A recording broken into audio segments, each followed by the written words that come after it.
He is the way, the truth, the life, the vine, scourged, crowned with a crown of thorns, crucified as the King of the Jews. He is exalted, Glorified, the Holy One and the Just. What's going on, guys? It's the final revelation. Today we're going to be talking about chemtrails. I know it seems like every time I make a video, it's always me telling you guys where I've been and stuff like that. And I honestly just want to put that for a different video. I feel like it's necessary to make this video, this topic on chemtrails. Like I said, I'll talk about all that other stuff in a separate video. But the reason why I wanted to talk about chemtrails today was because it seems like as the days go on, especially in 2018, I've been noticing a lot more and more. Maybe I just didn't pay much attention to them when I was a kid. You know, that's probably it. But, you know, I would beg to differ that they are definitely spraying us a lot more, I would say, than they were even up until the, late 2017. But as you can see here, like this little picture, this kind of goes to show what you pretty much see on a day-to-day basis. And people will say that those are just clouds. But it's just like, those aren't clouds, those are chemtrails. Those are, chemicals being released into the atmosphere. This footage right here, you can see me at my school, because I'm here in California, but you could see here at my school, my college, that there's this plane just kind of flying by, and it's just releasing these long white, cloud streams of, looks like smoke or whatever, but that's not smoke, and those aren't contrails. Contrails are basically water trails, condensation trails, and condensation trails don't last hours or till a day, and they don't do things like this picture you see. Contrails do not do this. For any of the people that think chemtrails don't exist, or that it's just a conspiracy theory, look at this picture and tell me, how does that happen? Just by contrails, by water vapor. How does that happen? It doesn't. For those of you who don't know what chemtrails are, they are notably coined. It's notably coined as a conspiracy theory in which planes are spraying harmful chemicals into the atmosphere, which can cause a whole host of problems, such as people getting sick. Of course, that's like a given due to the chemicals, and weather manipulation. Chemtrails have been it's kind of been a thing for a while. I remember a time back when I was in high school, I'm not sure for any of you guys out there, but at least for me, I remember I had a history teacher, and I forgot what we were talking about. This is like 4 years ago. But, I was asking her, I was just like, yeah, so, or there was this one girl, she said, yeah, they're spraying chemicals into our atmosphere, and my history teacher, she was cool and everything, but she was just like, oh, don't, that's a conspiracy. There's no such thing as chemtrails. Chemtrails do not exist. And, of course, not knowing too much about it at the time, I mean, I knew what it was. I didn't really say anything, but it's just kind of like, here and now, you kind of have, I feel like there's just more than enough proof. Literally, you don't even have to do your research in terms of opening up a book to find out there are chemtrails in the atmosphere. I advise everyone to do research. Of course, I'm not saying don't, but I'm just saying you don't have to go as far as opening up a textbook to, to prove to someone that chemtrails exist. It's not a matter of it being a conspiracy. It's not a matter of it being an opinion. This is fact. Let alone, as I was just saying, it's observable fact. You go outside, and yesterday I put out a video, or I put it out early this morning, but yesterday I basically filmed a video in which I was showing chemtrails in the sky, and I was talking about and going into detail about how it feels like it feels like the weather is supposed to be cold, but it's just like whenever they spray these trails into the sky, it doesn't feel cold. It gets warmer. You know, as the days go on, it gets warmer and warmer. And not only that, it's funny because when these chemtrails are released, everyone starts feeling a certain way. Yesterday, we were sprayed heavily with chemtrails, and I kid you not, everyone that I know, everyone in my house, and my girlfriend, she doesn't live with me, but you know, when she was at her house, she was just telling me about how lazy she was feeling, how tired she was feeling, right? And my parents, we were lazy and tired. We were just kind of in the house. I mean, you know, luckily it was a Sunday, so none of us had to work or anything like that. But still, like, we were just really lazy. We just didn't feel like doing anything. We felt drained and tired, and my mom was taking a nap, and me and my dad were just kind of on the couch talking, and, you know, all that kind of stuff. But we felt lazy, and my girlfriend felt the same way, and I was just like, wow, how funny that we're all feeling the same way. And here we are with these trails in the atmosphere. This is nothing new. I've been talking about this since my late years in high school, like I said, not my mid-years, mid-years in high school. I didn't really talk too much about this because I didn't know too much about it. I've seen contrails. We've all seen contrails when the jet's going through and it's spraying, you know, or it's not spraying anything, but it's just going through and it's just kind of like letting out that, you know, kind of like that vapor, the water vapor going from the jet.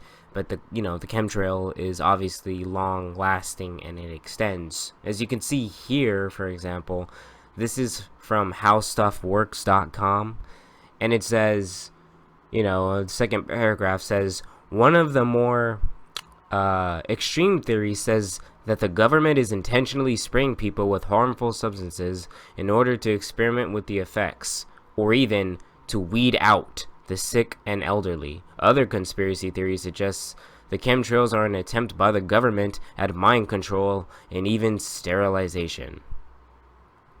And they kind of like dismiss this.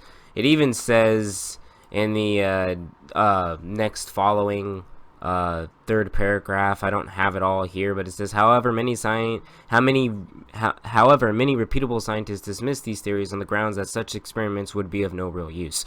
We have not seen any credible evidence that chemtrails exists. If we did see any evidence that governments were endangering their own citizens in the manner alleged in the chemtrails conspiracy, we would be eager to expose and stop any such activities. I mean, they kind of go around dismissing these things, but I mean, what evidence do you have that proves that chemtrails don't exist? I want to see that evidence. I mean, we have a load of evidence to prove that chemtrails do exist.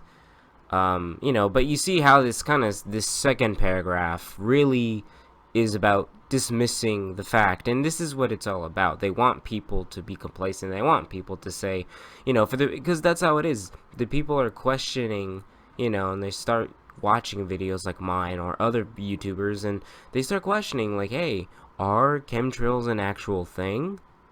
Is this what's really going on? So maybe they want to go do some research. Maybe they go on. So, you know, you go to Google, you do, you know, a little Google search, and they run into websites like this that dismiss it and say, oh no, these are just contrails, and if anything was happening, we would totally be on it. But I'm just like, no.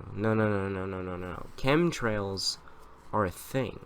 But that's what they want people to, that's how it is. People question things after a certain while, and then once they go do the research, the government's they've already got their articles pushed out, you know, and not necessarily the government, but it's just like the people who have been indoctrinated, fed by the government. You know, they're just like, well, okay, you know, subconsciously they're defending what the government is doing, whether they know it or not. But, you know, so you do a research, people do research, and then they go back to their, you know, to their habit of sleeping and not wanting to take action because, you know, yeah, the government said so. And to me, it's sad that it has to happen this way.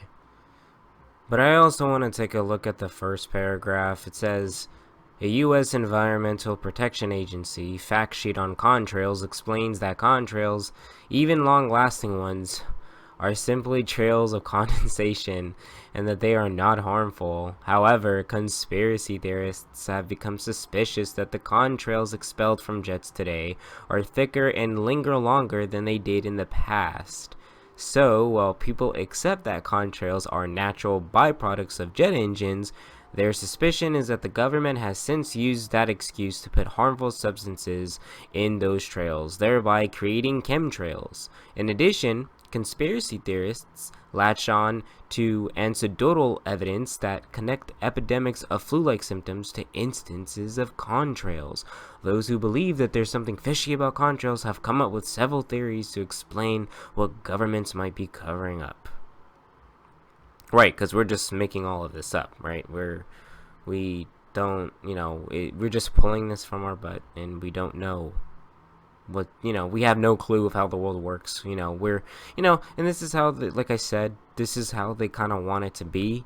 This is how it has to be for people who are actually wanting to go out and do research. You have websites like howstuffworks.com dismissing any kind of questions that you have and says, no, quiet down, sheeple. There is no such thing. There's no such thing as chemtrails. I tell you the truth. These are just long-lasting contrails. Like what? Like, these are long-lasting contrails. Last time I checked, people and the amount of people getting Alzheimer's and other certain diseases has, like, it's increased with just within the last, I don't know, 50 years or so. I mean, where's the correlation? For something that has to happen, something has to have caused it. I'm speaking from, this is just how it is. People talk about how cancer cannot survive, for example, in oxygen-rich environments, and how people, more and more, have been getting cancer, right? Well, what if, the things that we see that we call contrails are being sprayed into the atmosphere? And I'm not just saying that it's just chemtrails. We have GMO foods, all these fake foods, especially the ones here in America. But I'm saying, if oxygen can't survive if cancer can't survive in oxygen-rich environments, then what do you think they're going to do? If they have this depopulation plan, what do you think they're going to do? They're going to poison the food, and if that's not enough, since it's not, they're going to poison the skies with acidic elements, with things that aren't supposed to be sprayed or inhaled and taken by the human body. So there you have it. I mean, that's just one example. But I feel like, this example that I'm talking about, as you can see here, I'm not sure if you guys can read it too well, but it says right here, and this is from I'm not sure how to pronounce this website. I'll probably leave it into the description of my YouTube, the description in the YouTube video. But it says right here, a lack of cellular oxygen equals cancerous cells. Dr. Otto Warburg was a German biochemist and winner of the 1931 Nobel laureate, I'm not sure if I said that right, in medicine for his discovery that cancerous cells respirate without oxygen. Dr. Warburg stated that the prime cause of cancer is the replacement of the respiration of oxygen in normal body cells by the fermentation of sugar. All normal body cells meet their energy needs by respiration of oxygen. That's very important. All normal body cells meet their energy needs by respiration of oxygen. So they need oxygen. Our cells need oxygen, whereas cancer cells meet their energy needs in great part by fermentation. He also hypothesized that cancer occurs when there is hypoxia, or a lack of oxygen at the cellular level, and stated that if a cell is deprived of 35% of its oxygen requirement for 48 hours, then that cell could turn cancerous. Only 5 to 10% of cancers are linked to genetic inheritance, while the other, it says right here, 90 to 95% are directly related to many other factors. And listen to this.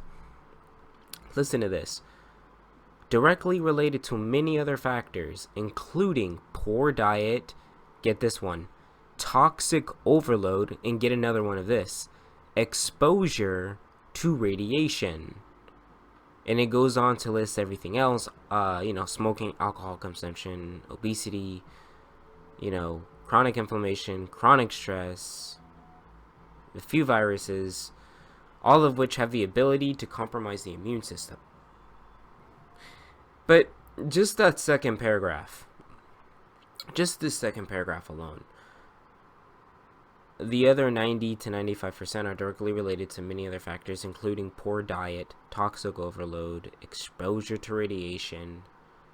I mean, I don't know, guys. I mean, do you think chemtrails is maybe exposing us to some kind of radiation? Do you think it's maybe toxic that we're being sprayed with all these chemicals? I don't know. It says literally that the deaths from Alzheimer's has increased 50%. Deaths from Alzheimer's disease is on the rise in the United States, according to a new study from the Centers for Disease Control, or CDC. They have an awesome reputation. Researchers at the CDC found that in recent years, the rate of death from Alzheimer's disease increased by more than 50%, from about 16 deaths per 100,000 people in 1995 to 25 deaths per 100,000 people in 2014, and the number of people who died from Alzheimer's more than doubled during this period, from 44,536 deaths in 1999 to 93,541 deaths in 2014.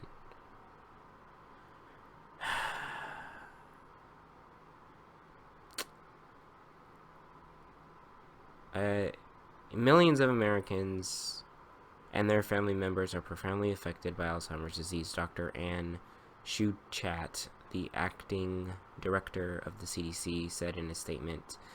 As the number of older Americans with Alzheimer's disease rises, more family members are taking on the emotionally and physically challenging role of caregiver than ever before. These families need and deserve the support. Alzheimer's is a progressive brain disease, causing brain cells to die. There is no cure for the illness. That's what it says in this article. This is the illness is best known for causing memory loss, but it also has other debilitating effects on the body, possibly affecting people's ability to move and eat by themselves. There is no cure for the illness. So, when you put that into perspective, I mean, I like how they end these articles by saying there's no cure for the illness. When, I'm not saying that I know the exact cure, but I don't know about you, but maybe it has something to do with, not being poisoned and actually eating real food, not, Monsanto kind of food, if you guys looked into what Monsanto was all about. But it's sad when you hear about families, going through the emotional trauma of this, but this is the agenda that they have. This is what they want to happen. This is what they need to happen in order for the depopulation agenda to, move forward. Aircraft making a condensation trail is very similar in many ways to when you go outside on a cold day and exhale, you create a condensation trail. That little cloud is a condensation trail. Now, if you take a 2-mile walk on a cold day and you can turn around and you can see your condensation trail tracking all the way back for 2 miles. That's how crazy it is to think that what we're looking in the sky is actually condensation trails. The contrails, not the chemical, the contrails occur because of cold air, minus 30. It takes high altitude, around 30,000 feet plus.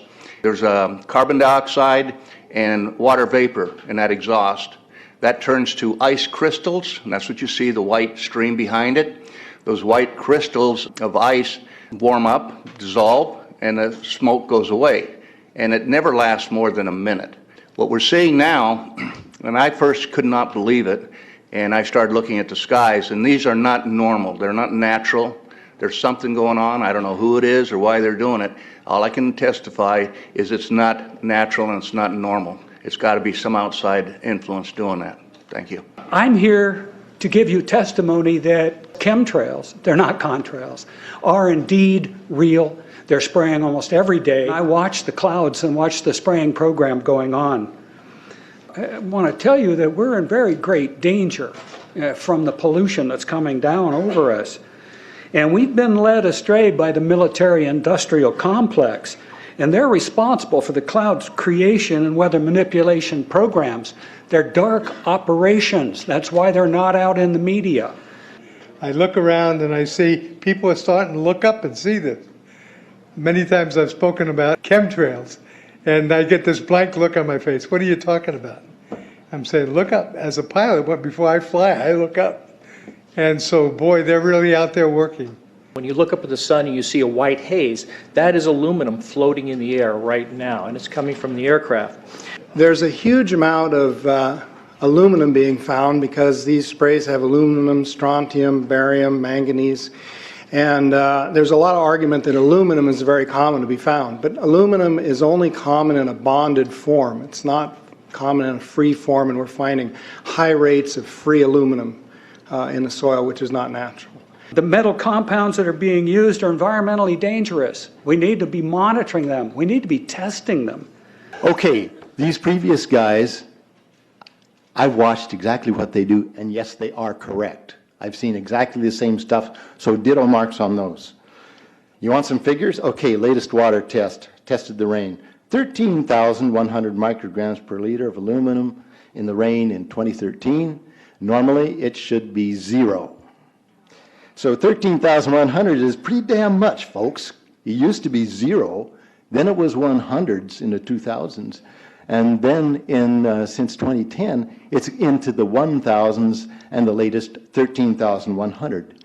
In the snow on Mount Shasta, pristine Mount Shasta, 61,000 micrograms per liter, 4 times the amount that is found in the soil up there. Where in the hell is this stuff coming from if it's not coming from the soil?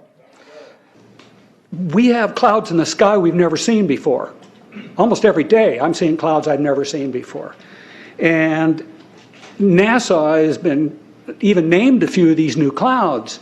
It's really interesting, but NASA is a corporation. I want you to know that. NASA has also conducted a research program in what they call metallized fuels. We're actually putting aluminum oxide right in the fuel because it has 2 atoms of aluminum and 3 atoms of oxygen. So during the combustion process, it releases all that oxygen and dramatically increases efficiency, but it leaves the aluminum in the air. We got things coming from sky down, and it's a huge, huge problem. Because as it comes down, what happens is a couple of things. Is that it actually is in our air, we breathe it. And as we breathe it, it's actually going to go up through our nostrils, into our brain, easiest access to our brain frontal lobe. The contaminants that have been identified, which already been mentioned, are aluminum. Aluminum is the #1 free radical generator to the brain to cause early apoptosis, which is early death of brain, and it begins to set off the scar tissue, which we call the amygdalin, which is part of the chemical matrix related to Alzheimer's.